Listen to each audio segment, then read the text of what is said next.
Does signing a consent form mean that you've waived or somehow limited your right to sue?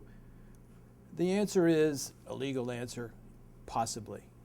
The purpose of a consent form is to make sure that the physician, before an invasive procedure or before a surgery is performed, to make sure that the patient understands the risks, the complications, the alternatives, and generally to make sure that the patient has been educated by the physician.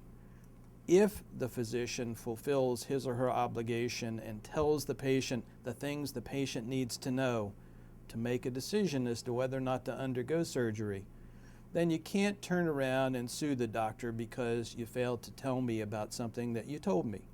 So you limit yourself in some degree by what you're told and what you're not told.